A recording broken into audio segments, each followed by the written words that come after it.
Bonjour, bienvenue au salon Grande École. Je reçois Didier Denis. Vous êtes directeur des études de l'Essier Paris. Bonjour. Bonjour. L'Essier Paris, en quelques mots, l'offre de formation. Alors Essier Paris est une école du numérique. Nous formons des ingénieurs en 5 ans sur une palette de spécialités qui va de l'électronique jusqu'à l'énergie, en passant par les systèmes embarqués, l'informatique, les systèmes d'information, le génie industriel, les biotechnologies.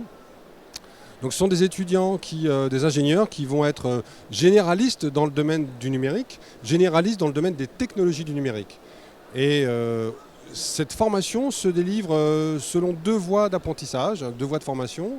La formation temps plein, ce sont des étudiants qui arrivent après le bac à l'école et qui suivent un cursus en 5 ans. Et puis une formation par l'apprentissage, par le biais de contrats d'apprentissage avec les entreprises. Et là, ce sont des étudiants qui arrivent après 2 ans, qui ont fait un DUT voire une classe prépa et qui souhaitent continuer leurs études pour devenir ingénieur par cette voie classique de l'apprentissage, donc contrat d'entreprise un peu particulier. Toutes les spécialités sont ouvertes par la voie de l'apprentissage ou alors il y a une voie toute tracée pour eux?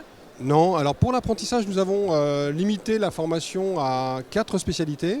Une spécialité informatique, une spécialité réseau, une spécialité système embarqué et enfin la dernière née de notre offre, c'est la spécialité génie industriel qui, dans le domaine des objets connectés, est tout à fait d'actualité. La transition est toute trouvée pour parler des objets connectés. C'est un mot très en vogue. On ne sait pas très bien la définir. Qu'entendons-nous par objet connecté? Comment ça se traduit dans vos enseignements?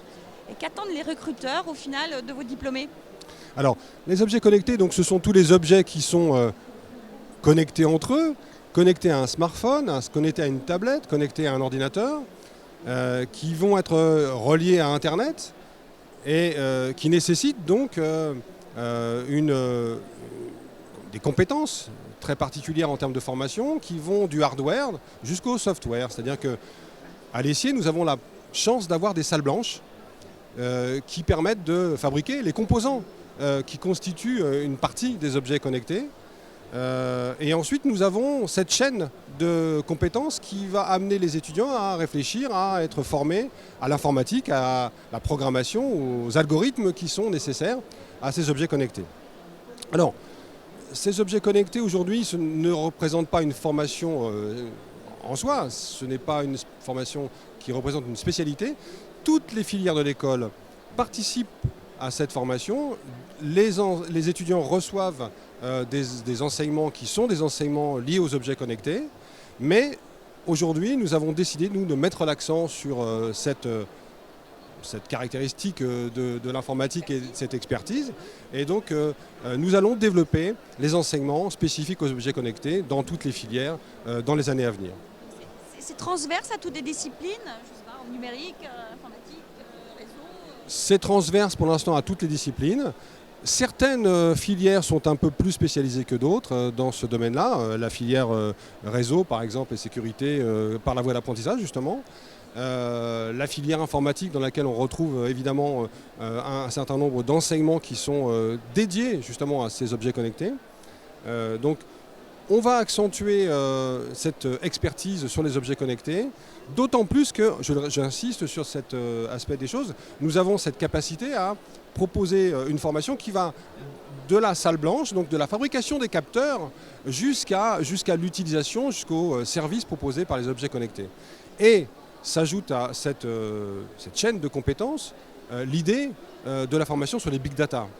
Parce que quand on parle d'objets connectés, évidemment on parle de données en grande quantité qui sont utilisées ou pas encore complètement utilisées par les entreprises et en tout cas pour lesquelles nous souhaitons former nos étudiants en termes d'analyse de ces big data. Dernière question, les objets connectés impactent toute notre vie, impactent toutes vos dominantes, vos majeures. Quels sont les besoins actuels et futurs des recruteurs? Alors, il faut savoir qu'aujourd'hui, le marché des objets connectés représente quand même quelques dizaines de milliards de dollars. Il y a des dizaines de millions d'objets connectés dans le monde. Ça va croître. D'ici 2018-2019, ce sont des dizaines, voire des centaines de milliards de dollars qui vont représenter le marché des objets connectés.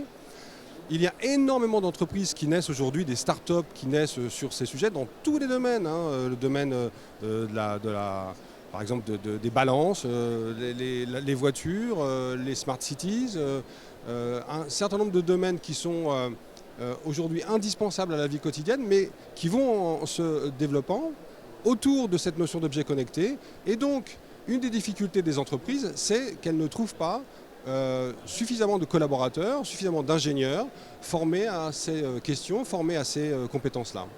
Et donc, nous proposons de former ces ingénieurs, les futurs ingénieurs dont auront besoin les entreprises demain. Didier et Denis, merci. Merci.